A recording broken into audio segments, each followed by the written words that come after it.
Chapter 3. Si Moises gitawag sa Dios. Si Moises managatiman sa mga karnero o mga kanding siyang ugangan nga si Jethro, ang pari sa Midian. Usa niya nakaadlaw gidala niya ang mga hayop latas sa dapit nga awaaw ug miabot siya sa Sinai, ang balaang bukid. Didto mapakita kaniya ang anghel sa Ginoo ingon nga usa ka nagdilaab nga kalayo taliwala sa sampinit. Nakita ni Moises nga nagdilaab ang sampinit apan wala kini masunog. Mingon siya, nganong wala man masunog ang sampinit? Akong duolon ug susiyon kining katingalahang butang. Sa pagkakita sa Ginoo nga miduol siya, mingon ang Ginoo gikan sa taliwala sa sampinit, Moises, Moises. Mitubag siya, unsa man? Ang Dios miingon, diya ka lang kutob, ayon na pagduol. Ubua ang imong sandalyas kay balaan ang dapit nga imong gitindog. Dan, ako ang Diyos sa imong amahan, ako ang Diyos ni Abraham, ni Isaac ug ni Jacob. Busa gitabunan ni Moises ang iyang nawong kay nahadlok man siya nga motan-aw sa Dios. Unya mingon ang Ginoo, nakita ko ang kalisdanan sa akong katawan dito sa Ehipto ug nadungog ko ang ilang pagpakitabang tungod sa pagdaog-taog kanila sa ilang mga agalon. Nasayod ako sa ilang mga pag-antos, busa mikunsad ako ang pagluwas kanila gikan sa mga Ehiptohanon o gipadala kanila ngadto sa usa ka maayo ug dagkong yuta. Tambok kining yutaa ug gipuy-an kawon sa mga Kanaanhon, mga Hitihanon, mga Amoyhanon, mga Perisihanon, mga Hibihanon ug sa mga Hibusihanon. Nadungog ko ang mga hilak sa mga Israelita ug nakita ko kung giunsa sila pagdaog-daog sa mga Ehiptohanon. Karon ipadala ko ikaw ngadto sa hari sa Ehipto aron pagkuha sa akong katawan gikan sa Ehipto. Apan mingon si Moises, kinsa man ako nga imong paadtuon sa hari sa Ehipto aron pagkuha sa mga Israelita. Ang Dios mitubag, ubanan ko ikaw ug inigdala mo na sa katawhan gawas sa Ehipto. Simbahon ako ninyo dinhi niining bukira. Mao kini ang magmatuod nga gipadala ko ikaw. Sa Moises mingon sa Dios, kung adtuon ko ang mga Israelita ug ingnan sila, ang Dios sa inyong mga katigulangan nagpadala kanako nganhi kaninyo ug mangutana sila kanako, unsa may iyang ngalan, unsa may akong itubag kanila. Ang Dios mingon kang Moises, ako mao ako. Igna ang mga Israelita. Siya nga nagpaila sa iyang kaugalingon nga ako mao mo'y nagpadala kanako ngana kaninyo. Unya miingon usab ang Dios, kini ang isulti sa mga Israelita. Si Yahweh ang Dios sa inyong mga katigulangan, ang Dios ni Abraham, ni Isaac ug ni Jacob nagpadala kanako nganhi kaninyo. Mao kini ang akong ngalan hangtod sa kahangturan. Kini ang ingalan kanako sa umaabot nga mga kaliwatan. Adtua ug punduka ang mga kadagkuan sa Israel ug sultihi sila nga ako, si Yahweh ang Dios sa inyong katigulangan. Ang Dios ni Abraham, ni Isaac ug ni Jacob mipakita kanimo nga niingon, nasayod ako ug nakita ko ang gibuhat sa mga Ehiptohanon kaninyo. Nakahukom ako pagkuha kaninyo gikan sa Ehipto diin gidaog-daog kamo aron dad-on ngadto sa maayo ug tabunok nga yuta sa mga Kanaanhon, mga Hitihanon, mga Amoyhanon, mga Perisihanon, mga Hibihanon ug sa mga Hibusihanon. Ang akong katawhan mamati kanimo. Unya uban sa mga kadagkuan sa Israel pangadto kamo sa hari sa Ehipto ug igna siya. Si Yahweh ang Dios sa mga Hebreo nagpakita kanamo busa tuguti intawon kami pag-adto sa deserto sa gilayon nga 3 ka adlaw nga pagbaktas kay maghalad kami ngadto sa Ginoo nga among Dios hinuon Nasayod ako nga dili gayud kamo tugutan sa hari sa Ehipto gawas kung pugson siya.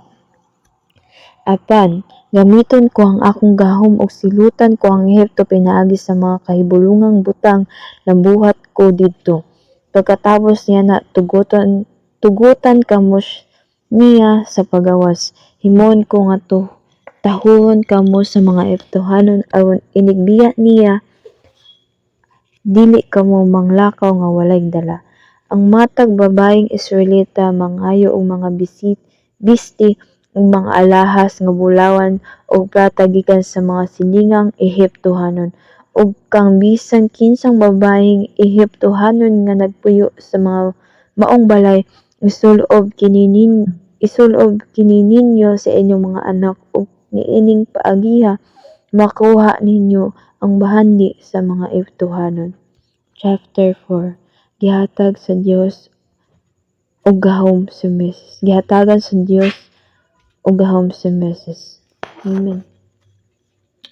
Chapter 4. Si Meses mitubag, apan kung dili motuo kanako ang mga Israelita, dili sila mamati sa akong isulti kanila. Miingon hinuon, ang Ginoo wala mo pakita kanimo unsa may akong buhaton. Ang Ginoo miingon kaniya, unsa man kanang imong gikuptan. Sungkod, mitubag si Meses. Ang Dios mingon, iitsa kana sa yuta busa giitsa ni Meses ang sungkod ug kini nahimong bitin ug miatras si Meses. Unya ang Ginoo mingon kang Meses, kupti ang ikog busa gikuptan kini ni Meses ug nahimo na usab kining sungkod.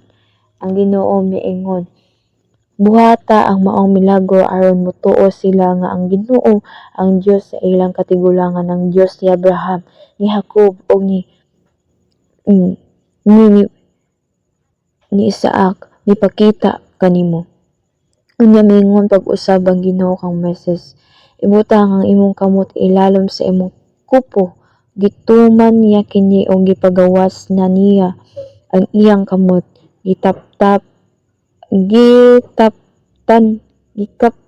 na kinig sakit ug nagputi-puti. Miingon ang Ginoo, ibutang pagbalik ang imong kamot sa ilalom sa kupo. Gibuhat niya kini ug sa pagkuha niya niini maayo na usab kini.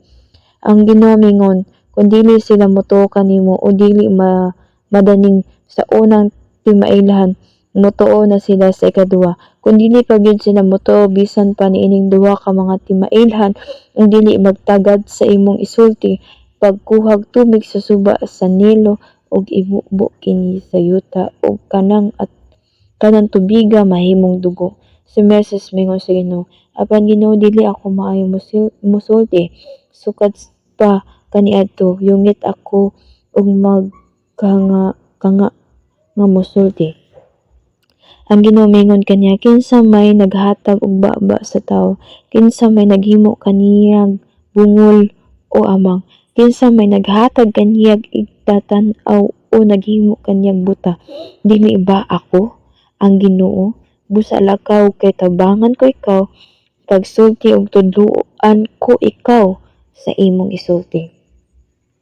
Apan si Meses mingon, pasaylo ako ginuapan kun mahimo lain lay sugua. Nasuko ang Ginoo kang Meses ug mingon, unsa may imo ikasulti bahin sa imong igsuon nga si Aaron ang Levita. Nasayod ako nga maayo kayo siyang musulti. Nagpaingon na siya nganhi ang pagsugat kanimo. Malipay gayud siya pag-ayo inig kakita niya kanimo. Siya lay pasultiya sa buot mong isulti. Tabangan ko kamo sa pagsulti ug sultihan ko kamo unsay inyong buhaton.